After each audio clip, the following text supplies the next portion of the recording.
Hey, film fans, we're the Merco movie guys. I'm Clint Schaffer, and this is my buddy Chad Weeks. And we're a couple guys who like movies and like to talk about movies. Clint, before you tell us what we're going to talk about today, how about everybody take a second and like the video, subscribe to the video, and then find us on TikTok. Clint, how do you do that?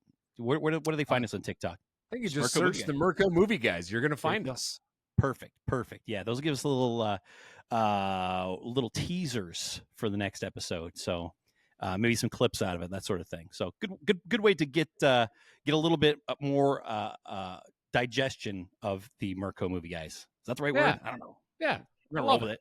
Love it. Just go find us, follow us. Yeah. And here's the thing: we broke 500 followers on our TikTok like a couple weeks ago. So moving on up. That's big, right? That's more than Keysburg, Illinois. Yeah, we're on the journey to 1,000. That's the goal. And I think like 2 years ago we said if when we hit 1,000, we're going to give something away. So that still stands. Yeah. So and we're going to go live, and we can do the live stuff. I really want to be able to do the live things. Yeah, we need 1,000 people. Just go out there and follow us. Yep. There are more than 500 people in Mercer County that use TikTok. I guarantee it. You'd sure think so. And yeah. But I do think that we've probably begged for viewers and for followers enough on this episode now. Yeah, let's get down to the meat and potatoes about this one. How about that?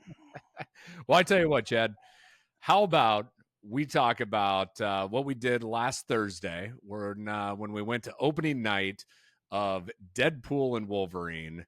We'll talk a little bit about that. And just for everybody's awareness, we are not giving away any spoilers. We're going to talk a little bit about the movie, our thoughts on it, but we're not giving away any spoilers. Yeah, no spoilers whatsoever. We're going to stay true to that. And so it's going to make it tough for this movie. I don't know how we're even going to navigate it. But after that, we're going to get into the San Diego Comic-Con announcements and talk about that a little bit. What's coming down the road? Because San Diego Comic-Con had... What's that? I said it was a big week for Marvel. It is, yeah, it is, and they had a lot of spoilers for like future announcements and things like that. So we'll do that at the end. Sounds good. Well, I'd say let's get into it. So grab your drinks, fill up your popcorn. You did mine again. Enjoy the show.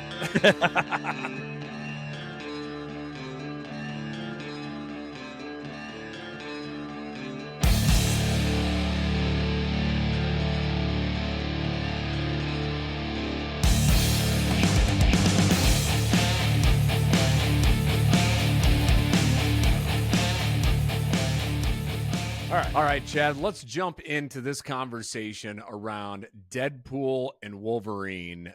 Before we get into the actual movie, I wanted to take a moment to take the rundown of all of the records that this thing broke in opening weekend. Yeah, let's hear it. I'm curious on this myself. All right, so first off, highest rated R opening of all time, both worldwide and domestic. Domestic at 211 million, worldwide at 444 million dollars. You don't happen to have what number 2 is, do you? Yes, Deadpool 1, I believe was the I think it broke the highest rated R movie. I don't know worldwide, but I'm pretty sure domestic. So okay, all somebody right, can fact check me and tell me if I'm wrong, but I think that's right. That's curious because, there are a ton of R-rated movies and studios a lot of times try and steer clear of R-rated movies because it cuts a lot of your audience out, right? You have to, if you're under 17 and you want to go see this movie, you have to bring a guardian. So they try and avoid that. And so it's pretty cool that it does that, or that we've done that so far. So cool. What's next? All right. Biggest global opening since Avatar, The Way of the Water. Oh, wow. You're talking about Avatar. Yeah. Yeah. Anytime your movie can talk about an Avatar, that's impressive. Yeah, that's incredible. Yeah. Biggest domestic opening ever for both Ryan Reynolds and Hugh Jackman. For Hugh Jackman? Yeah. Broken both. I guess Logan probably wasn't as... it was a better movie, but it probably wasn't as widely accepted as what this one is. Everybody's excited about Deadpool. He's more fun-loving and not as, I don't know, grouchy, whatever. It's more of a fun type of show. So I guess that's possible. It's funny, just to bring that, I'll go back to that, talking about Logan. That was the first movie that my wife and I went to Oh, no in kidding. theaters. Yeah, was Logan. So this is kind of like a continuance. This is an anniversary 5 years later type of movie. Well, I mean, it's Still, more than 5 years. We've been married for 5 years, so yeah, that was whatever like that means. 2000. Was that like when would I that want to have say been? 16. 16? That's probably right. Yeah, That's probably yeah, about right. yeah. All right, we got another one here. Okay, It is the highest July opening weekend of all time at the domestic box office, surpassing The Lion King. okay. So this is the highest grossing movie in July In since The July, Lion King. highest opening weekend of July of all time of domestic box offices. That's got to be. I mean, I feel like July's a hotbed for movies. Like, so when were like the end games? Those must have been later in the year. It was like Had to have been. September, August, or something like that. Because I mean, you're not beating Endgame. Nope. Well, are they on pace to make $1 billion? Potentially, yeah. I mean, with Okay. with hitting the 400 millions. I mean, the only thing is that I think that you got to watch out for on a movie like this is the excitement. Weekend one is going to bring out all of the diehard fans, right? Yeah. So it's like I think this next weekend will maybe tell a little bit more about the full story of like, does this actually have the staying power to reach that 1 billion? I think it'll surpass that. I've heard a few other folks say that they think that it'll get over 1 billion, but it won't crest 1.5. I'm off this week and I'll be in Davenport, so they're going to get a little bit more of my money too. So Oh, you gonna watch it again? I am. I'm going to go one more time just because of the fact that like I feel like people were laughing so much in it that I missed some things. And like I remember thinking like, oh, I need to remember that scene, and then ask you guys when we get back to the car. But I totally forgot what scene it was. Yeah, So I did see a video, and I missed this during one of the scenes, but apparently there was a picture of Stan Lee and a little quote by him that made the appearance, and I missed it. So I need to go I back feel and I need to watch this. yeah, exactly. I feel like I saw the picture. I don't remember the quote though, but Yep. So another thing here, this also pushed the Marvel Cinematic Universe over the $30 billion mark with this movie. Wild. Incredible. Yep. This is the 34th consecutive MCU release to debut at #1 in the domestic box office. 34th consecutive.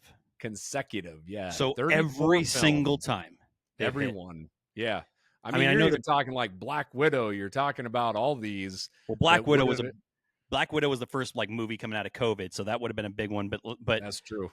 But like the Marvels, a lot of people said they didn't like the Marvels, which that's neither here nor there. But I don't know. I just feel like that one would have been tough considering that they said it was a flop. Yeah. I mean, but still would have been #1 for that weekend. So yeah, #1's hard to beat. Here's another fun little fact here. Walt Disney is responsible for 16 of the top 20 opening domestic weekends of all time, and the MCU is responsible for 11 of those top 20. Wow. So, and we kind of skipped past this, but I think one of the big things you said earlier about it being the highest grossing film in July since The Lion King. I think the real news there is that The Lion King has stayed this strong for that long Yeah. because that was when I was in like 6th grade. So Yeah. that's been a minute or two. So anyway, I think it's needless to say that this was a giant weekend for Deadpool and Wolverine. That's a lot of big ticket items there. Yeah, for sure. I mean, the main takeaway is this movie was wildly successful in opening weekend, and I don't think it's going to stop anytime soon. I think it's going to keep going. Like I said, there's the diehards factor, but it's also getting good reviews, so more people are going to want to see it. Have you seen a movie with more trinkets and collectible items than this movie, though? I've seen like all the popcorn buckets, the different popcorn buckets you can collect, and they're like literally, the necklaces. But the popcorn buckets alone, I think there's like 6 or 8 of them that you can run around and collect, all different types. Yeah, like it's crazy. I think that the marketing around this has been pretty wild because I mean, I think Hugh and Ryan basically just said we're going to go full Kiss and we're going to market everything because there is merchandise of all sorts and everything out there. And like you said, every theater had their own type of special items or whatever. Yeah. I mean, and I think we can talk about those, right? You'd have the different Deadpools and the tins, and you'd have, I mean, just it was a ton of stuff. Like I know that there were some that like they had Dopinder's Taxi as Yeah, a with Deadpool sitting on top of it. as a popcorn Yeah. bucket. It's like that's wild. I mean, that's cool. And another Me, one was Baby Deadpool yep, exactly. sitting Yep, in like a chair that looked eerily like Xavier's floating chair back was in the it? I day. didn't even notice that. It might have just been a car seat, but that's Yeah, that's that's at least what the internet says. So yeah. But yeah, all those, and here I am. I just want one of those regular popcorn tins because I eat a lot of popcorn, and I think that they're pretty awesome for just yeah, So I'm gonna go try cup, and find one different this week. cups that you can collect. And heck, we did the aviation gin that has the special Deadpool and Wolverine editions now. Like they went all out. They went all They out on did. this. They did. Did you see? I shared it to our Facebook page, which like our Facebook page too. Uh, Basically, it was just it was Deadpool recreating or not Deadpool, Wolverine recreating the scene of him looking. I think it was Jean Grey back in the day when he's laying on the bed from like the '90s, not '97, but like the '92 series. They had Hugh Right. Jackman redoing that whole thing, and it was just a picture on the picture. It was just saying #1 movie in the world. It was pretty cool. It's a perfect like parody or whatever you want to call it, but it was very very aware of what they're doing. Well, let's actually jump into that aspect of this movie, talking about the return of Hugh Jackman to Wolverine. Like Yeah, I would have bet a very large sum of money that this never would have happened, if this was a few years back. I think it kept getting closer and closer with how close him and Ryan Reynolds have gotten over the past few years. But I mean, after Logan, like the perfect ending to a character, right? Like that is the perfect ending. yeah, I totally agree. And to take that away is kind of like, I don't know, a little sacrilegious or something like that, because it's like, okay, you gave him a perfect send off. Do you want to risk doing anything else? And I mean, I think it worked, and I think it worked perfectly. But I know there was a lot of people that were concerned about that. Well, myself being one, because if this doesn't work, then you just ruined the perfect story arc for the Absolutely. perfect Wolverine. Yeah. Yeah. I mean that I was curious on how they were going to do this, right? Yep. And of course, now that we've went through the introduction of the multiverse, right? It always opens up endless possibilities of who they can bring in to all these different things, which we'll see as we talk about the San Diego Comic-Con and some of the announcements around that, which really tie into a lot of this. But it was just awesome to see Hugh Jackman back with the claws and played that role. Yeah. I mean, it's like he didn't take any time off, man. Like he Well, played that so well. he did. I mean, we saw the trailers. Everybody's seen the trailers. You're not going to watch this if you haven't watched the trailers already. And you saw the yellow suit, yellow and blue suit. You saw him in the crouch position. Like, how iconic is that position of just him? Like, if anybody in the world did that right there, with the claws back, exactly what they were trying to do. And it's just standing a little bit different. That's all it is. But everybody know exactly what you're trying to do. And so I don't know, it's cool. Man, there's just so much you want to talk about here, but we can't hardly talk about it because there are scenes in there that it just, yeah. So let's actually get into the movie just a little bit without doing spoilers, right? Yeah. One of the questions that I had for you was around the opening scenes of all Deadpools are always fun, right? Yep. They always have something fun. I still think the first one is incredible. I love the opening scene of the first movie. Yeah. Where do you rank this one? I'm trying to think what Deadpool 2 with the opening scene was on that one. I know the first one, Deadpool 2 was what? What happened there? That was when he's running around and he does the montage of him killing off all of the bad guys, and then they're chasing him, and he jumps into the taxi. Can you come out here? And get out of the panic room. You have a panic room? Hit it, Dolly was my favorite. Yeah. I need water, and he lists off the drink. He's like, I know it's a tequila sunrise. Don't make me say it. and then hit it dolly and he goes up. And I still think of that scene whenever I hit 9 to 5, watch 9 to 5. I'm going to be honest. I would say this was a really cool, really cool opening scene. The first one was really like earth shattering because you'd never seen anything like this before. So, you have that factor to it. And even the slow motion on everything, which they used a little bit of that this time too. The second one, it's probably better than the second one, but I really like that. I really like that scene. So I'm gonna say it's number 2. I'm gonna say it's number 2 out of 3. First one, third one, and then 2. Yeah, tough to beat Dolly though. I'd 100% agree with you.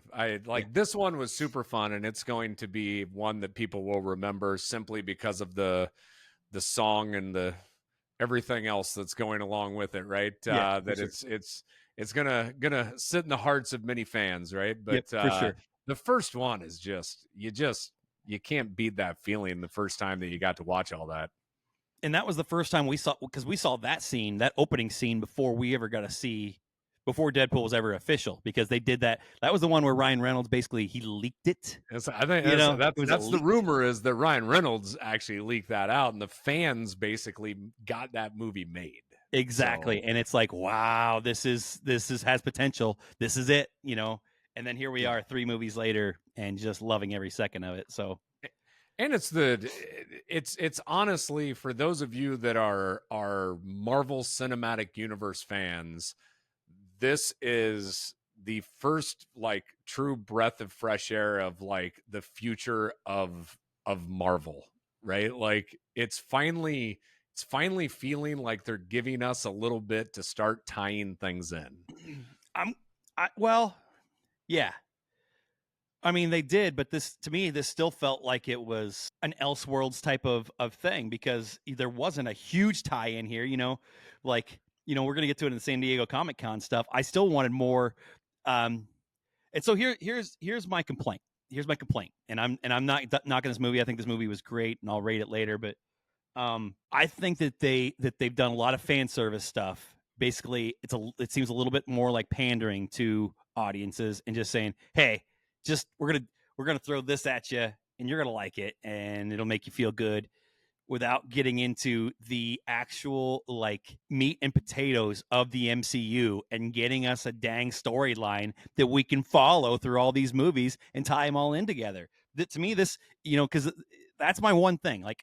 And my sister, here's a call out my sister had, was I said, I mentioned fan service, and she said that sometimes when we talk about things like this, we need to explain them. So fan service, meaning that it wasn't focused on the story as much as it was on just pleasing the fans and making them excited, because it was giving us things that us 40-year-old men have wanted, for years. Like when you saw Captain America catch the Mjolnir and say "Avengers Assemble," that was fan service, because we finally got to see it. We always suspected Cap could do it, and he never said "Avengers Assemble" through all those movies. And then after 10 years or whatever it was, we finally get to see it. And it's so it's this big moment, and I got chills thinking about it right now, because everybody in the theater was cheering and celebrating, and it was a fan service moment. But that also, that's why we talked about, why we don't ever consider the Avengers Endgame and whatever the other one was we don't Infinity compare War? Them to the other movie. Yeah, Infinity War, because of the fact that it's so much fan service that it's almost hard to put them in the same category.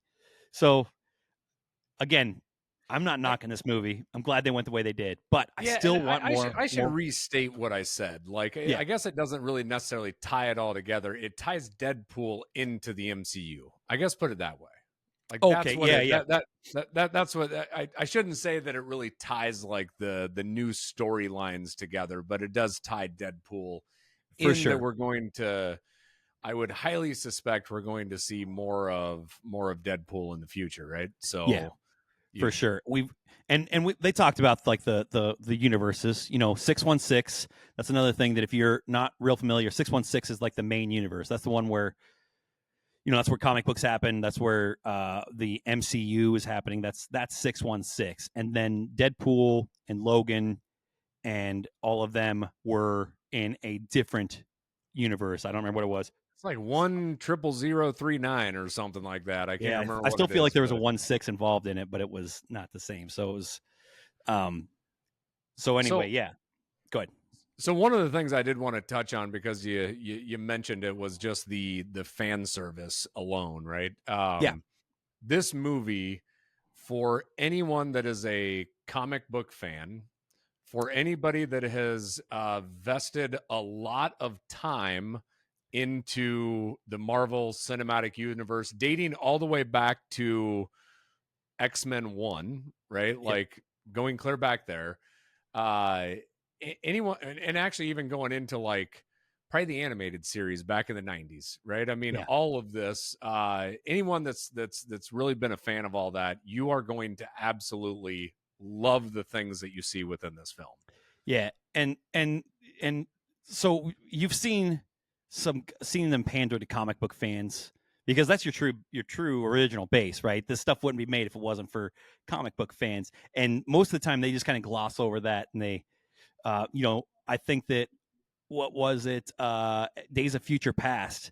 The scene where they throw all the bars, the rebar into Wolverine and chuck him in the water, and that's basically like a scene of him getting his adamantium ripped out of his skin from the comic panels. So that's one of the few comic book panels that I can remember seeing here. But this one, just in your face, hammers these old classic covers that, unless you've been watching or reading comics, for your whole life and seeing all this stuff, you're gonna miss it because it's completely, you have to be a comic book fan to get a lot of these references, and you have to know exactly what they're going for when they walk in and they see this. It's like, oh, it seems meaningless, but if you're a comic book fan, you're like fist pumping because you finally get to see that in the MCU. It was cool, man. I mean, how many times, as we were sitting there watching this movie, did the theater burst into applause? Right. Yes, I mean, like, it happened literally like every 10 minutes. I feel like we were sitting there applauding something, because it was stuff that you were not expecting. And if you have not watched this, don't go look for spoilers. It's just not worth it. Like, it's too easy to find spoilers. And just go watch the thing, because you're going to be shocked, and it's going to be such a fun surprise around every corner. Around every corner, there was just more and more and more and more. Yeah, my first surprise came when I was scrolling through Facebook. I was looking through one of my Marvel groups, and I was looking through because somebody posted a picture of all the popcorn tins and all that stuff that they got. And I'm like, oh, that's cool. Maybe I can figure out where I can get me a popcorn tin. What's AMC got? What's Cinemark got? All these. So I click on it, and I'm just looking through, and all these, and a lot of them are from different countries, because Denmark, like, they had theirs 24 hours before ours, and I don't know who else, but I just know that was one of them. And then as I'm scrolling through, I just see two images, and I'm like, what? Oh my goodness, that's a spoiler. Because it was just literally a picture of them. They had to take the picture while they were in the movie, and then post it in the comments. It's a terrible fan. Yeah. Don't spoil movies for people. Yeah. After I watched the movie, I went back looking for him to see if I could find him, see who it was, and tell him how upset I was, and hope that he was, but it had been deleted. So get him kicked out of the group. I said that. I'm like, I hope this guy's been banned. I don't know who it was. I don't know what his name was, but I want him banned. Yeah. Well, okay. So we talk about the movie as a whole. I mean, we can't really, again, get into it a whole lot, but you talk about the fan service and how much we loved that. If you took away the fan service aspect, what kind of a movie is this? Like, because I've seen a lot of debates online right now of critics that absolutely love this if they're fans, critics that absolutely hate this if they're not, all sorts of everything in between. How do you look at a movie like this, Chad, to say it's a good movie, or it's only a good movie because I'm a fan and I absolutely love what they gave me, right? That's a tough stance to take, because I am such a fan, and I do love all this fan service, and it made me feel really good. But I also think that you don't necessarily need that. I think that this movie stands on its own as a very good story. Hugh Jackman added so much emotion and so much like grounding, I guess you should say, because these movies are so goofy. And even when you have like Colossus in the earlier ones, it's like, okay, he still just feels like a parody of the real Colossus. Well, this was the real Wolverine. Like this Yeah. was the real. That was the attitude that he brought to it. He was that sad story haunted. And so he brought a lot of emotional depth, and I think that we really needed that. Even when is it Vanessa that his girlfriend was Yep. died in the first one, it still just felt like it was a little Died in the a little second. missing that emotional depth. What? Yeah. Well, yeah, it was in Deadpool 1, but then she died in Deadpool 2, Yeah. so Died in. Yeah. yeah. And Yeah. it just seemed like yeah. I think on something like this that you got to look at it and because I know that this sometimes hits people the wrong way that there's a ton of CGI to this, right? I mean, Yeah. and if you don't like or appreciate CGI and some of those effects, it's just probably not a movie for you, right? And I've heard like people complain about the coloring and the motion and things of that nature. Quite frankly, I was so starstruck by like everything else that was happening. I didn't even pay much attention to the actual cinematography or any of the CGI work. Yeah, I think that the CGI in like a movie like Deadpool 2, where you had Juggernaut and Colossus as basically just big CGI monsters, you didn't have that here. Not that I can remember of anything to that. Everything else all those were done practically. So I think that the CGI was pretty. I mean, you barely noticed it, other than like the pause scenes, which you got to have that and stuff. But I think And it the was good. fight scenes were great. Fight I thought scenes the are fight great. scenes were wonderful. I mean, yeah, there's one where you just get a nice taste of a whole lot of different music, Yeah. and it's just the way they did it is incredibly entertaining. Yeah, exactly. And again, this is staying true to their style, because Deadpool and Wolverine, this is the kind of personality that they always have. They always have you know, it's almost like Deadpool's just there to annoy him and push him to the brink, and then all of a sudden, okay, well, we gotta, because they can just do whatever to each other, and they're both have these healing factors and stuff, so that's what they do, and it's like, it happened a lot, All right. So let's do a rating, but before we do the actual rating of the movie itself, I got to ask you, on a scale of 1 to 10, how great overall, all of them together, how great are the cameos in this movie? Overall, that's a good question. I'm gonna go. That's a good question, man. I'm trying to think if there's anything that I really could have done. I mean, like, I'm gonna say 8.5. Oh, okay. You thinking that I was gonna go higher? Because I mean, because there are a ton of really good cameos, and it's really great, and some of them are really surprising. Um, but I also think that like there was some meat on the bone. Could have done more. I, I'm a 9.4. Yeah, I'm a I nine I four. I think they knocked it out of the park with the ones they chose were the right ones, they were and great, it was just incredible. and honestly, you got to remember that once again, two of the biggest ones, or probably the two biggest ones, were spoiled for me before I got there. True, yeah. Um, and so I That would love knocks to off know. like a point right there. Yeah, I would love to know what my reaction would be if I would have truly fell for the bait and switch that they had, and just go into it unknowing. I would like to know. I'd like to know what that feeling was. And this guy Yeah. robbed me of that feeling, Clint. He robbed me Yeah, of that moment. I am that so mad about it. that little online troll stole a Yeah, memory from you. Stole a exactly. memory. Yeah. I hope he stubs his toe. The little one too. The Yeah, little one. exactly. All right. What are you rating it? The movie? Yep. Movie itself, 8-1. 8-1. It was funny as we were driving home from this movie. I think we both landed on that same number. So We did, yeah. I think this is just a solid 8-1. Yeah. There's overall there are better Marvel movies. But this is it's a must see. You have to go watch this thing. I was gonna say, It's I think that's incredible. our rating for that is must see, right? For I an believe 8.0 so. or Yeah. above. Yeah. Yep. Yeah. I think, and so it hasn't changed for you either. Just 8.1 is what you're. No. I mean, I look back and a for me anyway, a huge part of the enjoyment of this movie was being surprised at all the stuff, right? Yeah. And so I have to knock it a little bit for rewatchability at some point, because it's like, does the storyline add enough that I want to go watch it, or am I just going to watch it to try finding some more Easter eggs? Yeah. Right. And try and recapture that.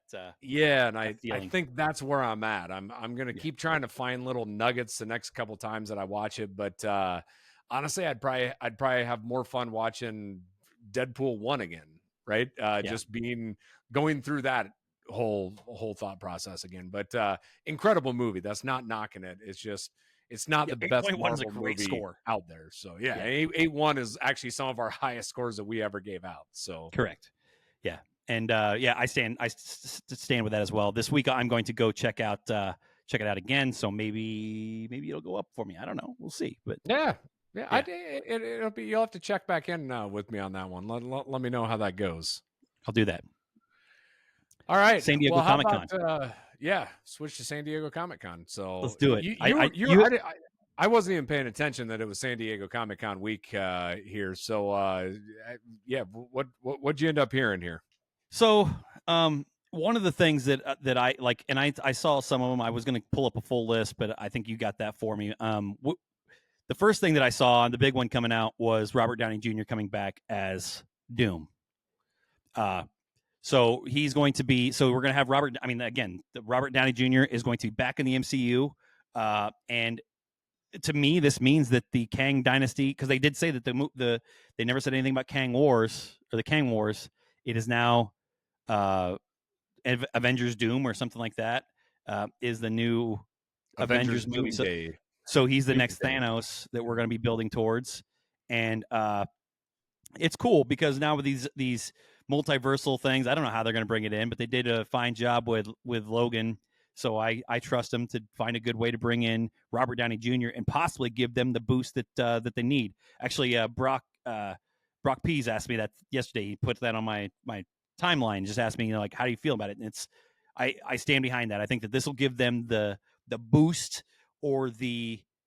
I mean, maybe it's fan service again. Maybe you're pandering. Maybe you're grasping at straws.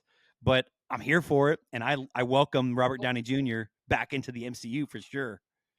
Here's what we don't know though, right? And we're going to make a lot of assumptions until we start seeing some trailers and start seeing some things come out, right? Where first off, with RDJ coming in and playing Doctor Doom, the first thought, and this has happened in the comics, that there is a variant of Doctor Doom who is played by that world's Tony Stark, right? And so it could be very well that that's who we're getting is Tony Stark as Doctor Doom. The other question goes is RDJ going to be recognizable to where they even need to play into that? And that's going to be the question in my mind is it a Tony Stark play or is it a Victor Von Doom play? Because they announced him as Victor Von Doom. I was going to say, Kevin Feige announced him as Victor Von Doom, so I think he's going to be Victor Von Doom. But that's what I'm saying. Then is there a chance that we're just not going to recognize RDJ in this, and they're just tapping him for his acting chops? I mean, there's a chance of it, I guess. There is.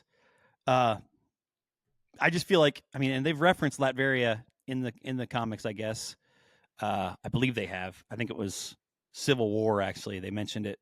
So maybe there's a chance. I still think it's going to be a multiversal thing where he comes over here. I just feel like they've done so much with the multiverse. And Secret Wars is going to be probably bring that incursion in and kind of bring these worlds together and have a battle world of some sort. Well, that's another thing that was announced, is that officially Secret Wars will happen. Yep.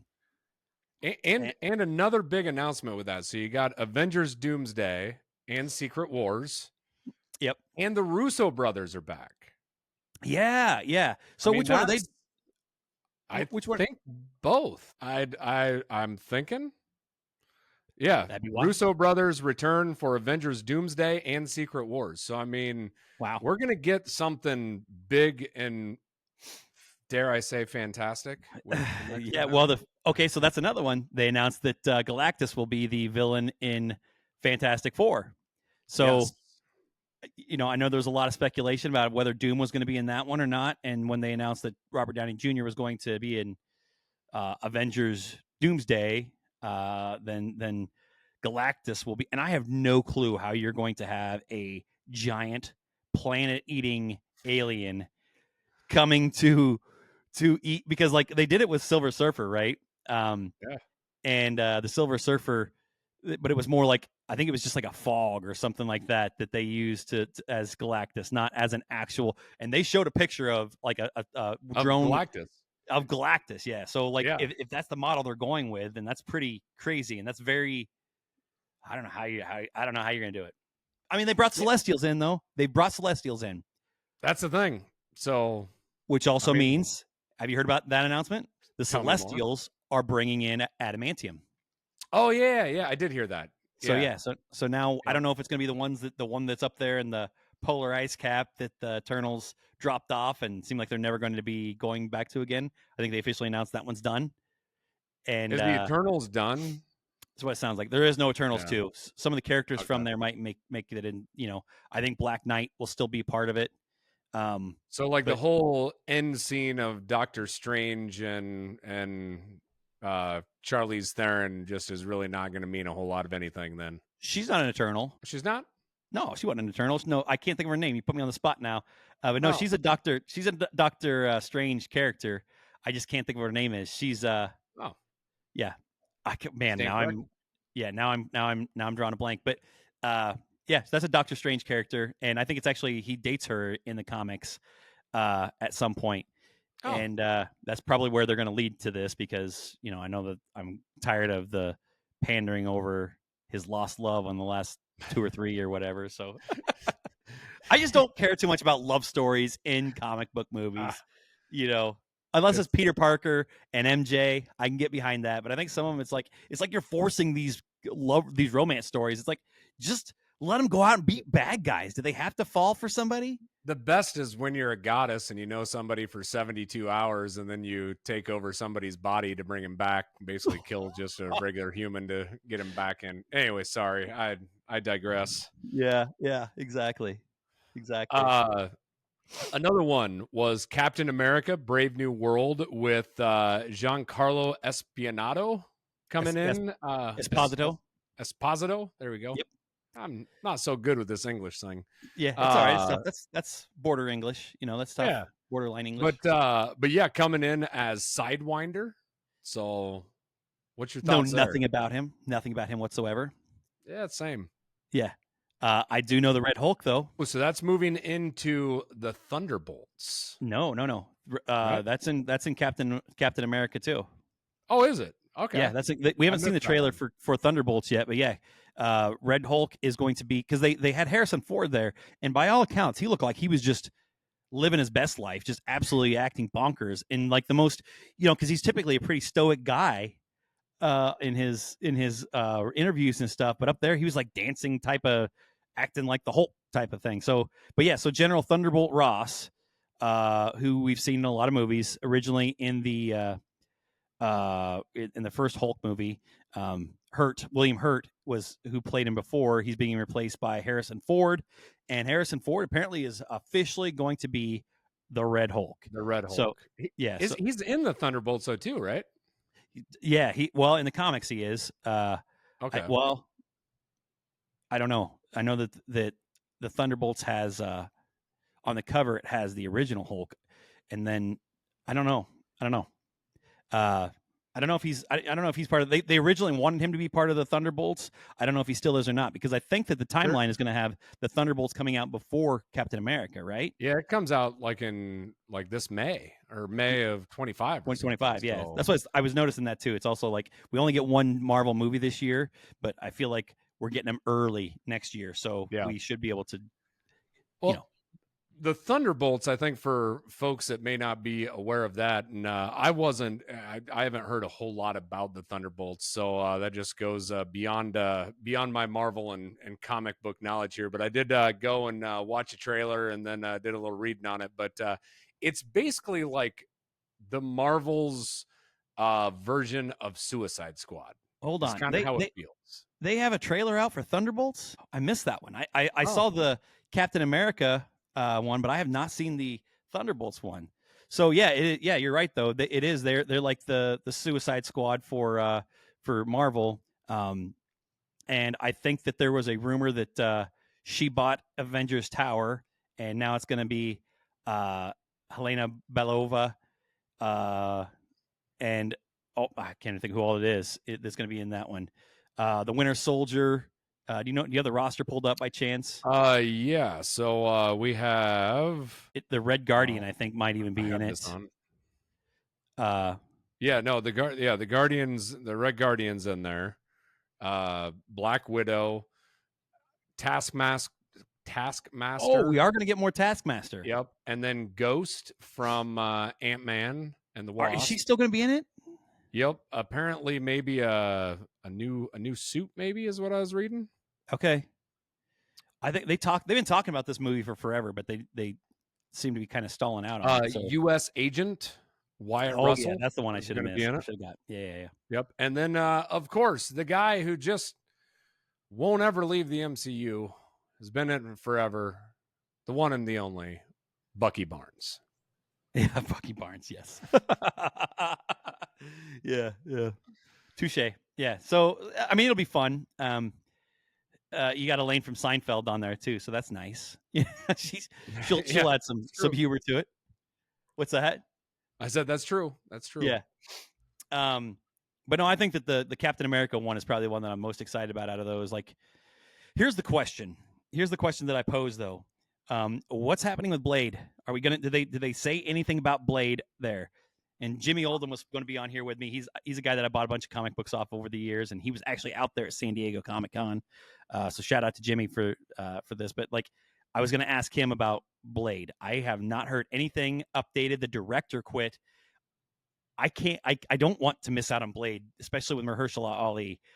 I really want to see. I did not see anything about Blade. I'm just To me, no news is not good news on this one. yeah, I don't see anything on Blade that got announced at. Okay, that's sad. That's yeah, sad. I mean, I was really looking forward to that character being reprised as well. That would have been fun. Yeah. What about the rest of them? Is there anything else that I'm missing that was announced this week? Yeah, so there was a bunch of Star Trek stuff. I have not been following the new Star Trek series, so it doesn't mean anything to me when I was sitting there looking through there. A couple season 2s of different things that they were talking about, like the Penguin. They were talking about how they're gonna deal with basically Batman coming into that potentially. Yeah. So the new Penguin season comes out like soon, and it's going to be basically like 2 weeks after the end of Batman, the Batman, and so then they are going to do a season 2 then of the Penguin. That's what it sounded like. Yes. Okay. And Cool. then the big one for you, I had to add this one in here, is you're getting a prequel to The Boys. A prequel to The Boys. Oh, yes. probably with Soldier Boy or something to that effect, and Black Soldier Noir. Boy and Stormfront. Oh, okay. And it's going to be set in the 1950s. Oh, I love it. And it's going to be called Vought Rising. Okay. I feel like they have a Vought Rising movie that they do in there, so I could see that. Ah, nice. Yeah. Yeah. I have not watched the last season yet. I'm still like behind. I told Kayla afterwards, I think it got a little bit of Got a little bit of flack for not, because it is clearly a setup season. It's a setup for the next season, and the next season is going to be the final season. That's clearly what it is. But in the same sense, like, I think it was a masterpiece. I think it was awesome. I just love this show so much. I love this show so much. And now we're a couple weeks away from the last season of the Umbrella Academy too. So it's a good time. Good. I still haven't watched the newest Sweet Tooth. There's all sorts of comic book series out there that really good, really good. Are you caught up on Sweet Tooth?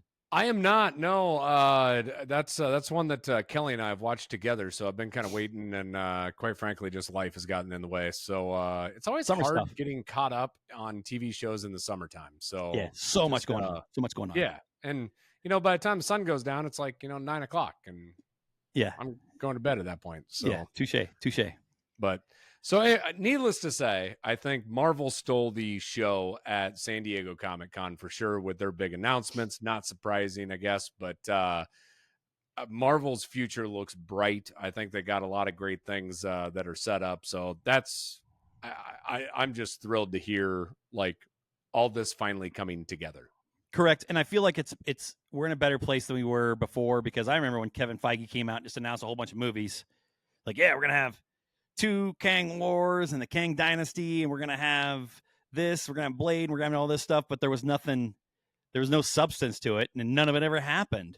And now, at least with the Doctor Doom, like, we've got our Doctor Doom. He came out, we know we're going to get this. So you can't step this one back. I mean, you can't step that back. Exactly. Not with RDJ. Yeah, if you do that, well, you're done. Just call it a day. The hard part is with the whole thing that happened with the Kang Dynasty and whatnot falling apart. You don't know how that impacted though the rest of all of those movies. Like if they were all going to be tied in with that, it may take rewrites, right? You know what I mean? Like Blade could have been tied into the Kang Dynasty somehow, and that's going to have to be rewritten now, or you know what I mean? Like, I don't know what that does to all those other movies that he announced last year or 2 years ago.